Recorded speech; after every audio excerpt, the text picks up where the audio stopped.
The largest drone and missile attack on Russia took place today, May 7th. Russians are now complaining about the recent drone raid as Moscow was under attack. People online wrote about explosions and airport closures. Today this really happened in Moscow. Everything was stopped there. A large part of Russia's airspace was completely closed.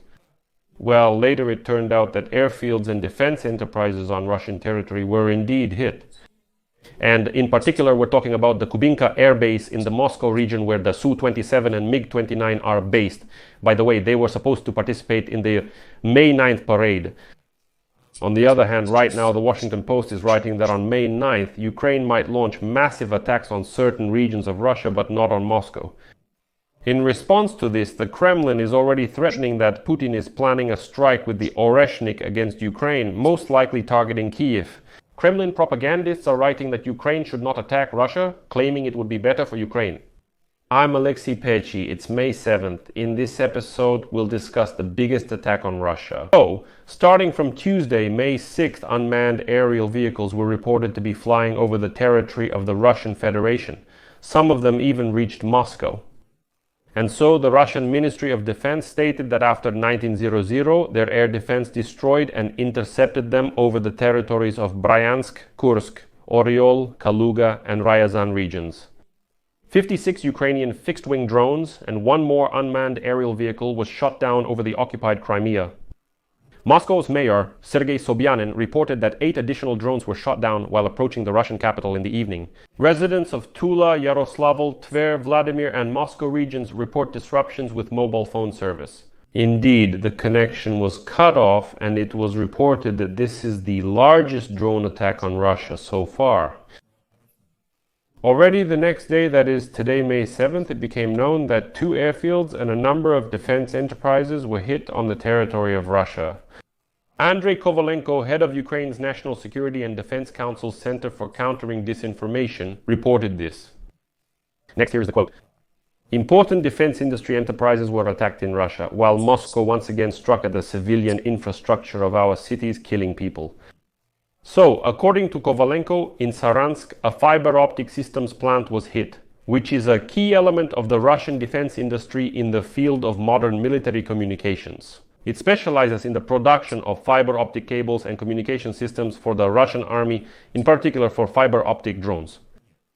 In addition, in Tula, the Instrument Engineering Design Bureau was attacked. This is a flagship of Russia's military-industrial complex. The enterprise specializes in the development of modern weapon systems, including anti-tank complexes, small arms, and combat modules. Its products are actively used during the war against Ukraine. Splav, the main developer of multiple launch rocket systems in Russia, was also under attack.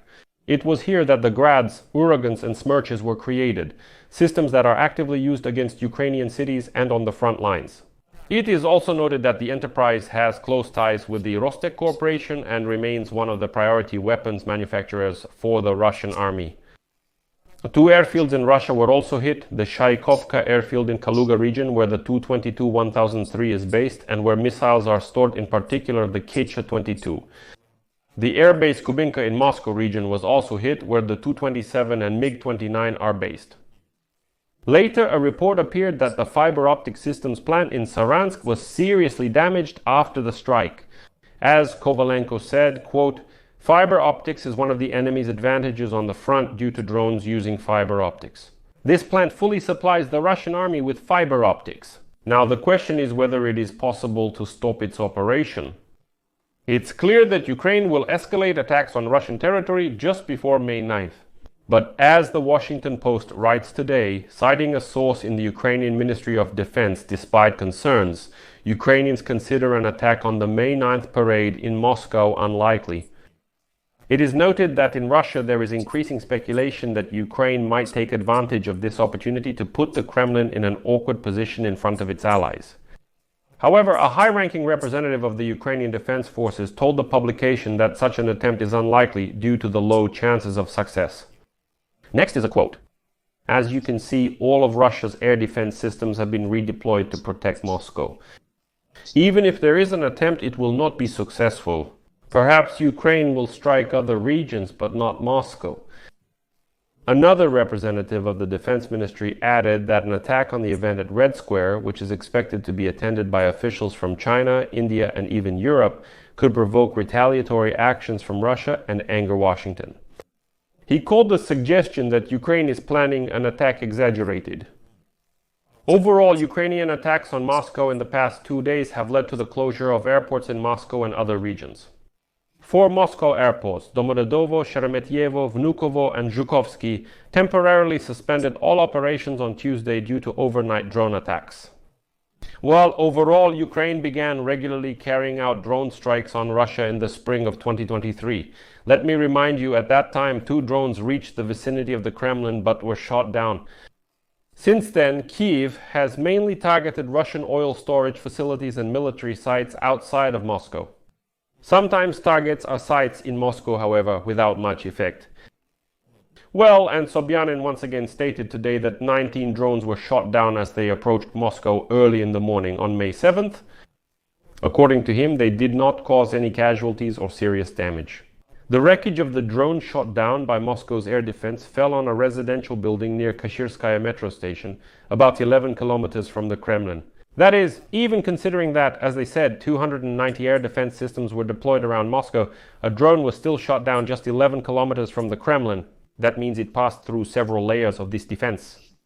Well, and now in the Kremlin, of course, they're making threats. In the Kremlin, they believe that Ukraine will not agree to the 3-day ceasefire announced by the Russian dictator Vladimir Putin in order to safely hold the military parade on May 9th. In this regard, the head of the Russian Federation instructed the Russian Ministry of Defense to determine targets in Ukraine for a strike with the Oreshnik ballistic missile. According to Russian propaganda media, the Russian authorities are dissatisfied that Ukrainian drones continue to attack Moscow and a number of other Russian regions. In this regard, Putin is considering a decisive response. It is noted that the dictator has instructed the Russian Ministry of Defense to determine a target for a strike with medium-range ballistic missiles against Ukraine. According to preliminary information, Kyiv was specifically chosen as the target. Well, as Russian propaganda media write, it seems that there will be no truce. On the other hand, it's interesting that even the so-called war correspondents from Moscow are writing that, according to their information, who did they talk to? None of the Russian military received any order about any kind of truce from the 8th to the 10th of May. The Kremlin verbally calls for truces and demands Kyiv's agreement, but in reality, none of these truces materialize. The Kremlin will obviously make threats, possibly even suggesting a nuclear strike on Kyiv, just to simply avoid some kind of embarrassment at the parade on May 9th. If suddenly something really reaches Moscow, even if it's shot down by air defense, well, you understand, the parade is going on and suddenly there are some explosions. Therefore, friends, I'll leave it at that. Share your opinion, your conclusions about this situation in the comments under this episode. Subscribe to the channel, click the bell, and don't forget to leave a like. That's all for now. Take care, everyone. Bye.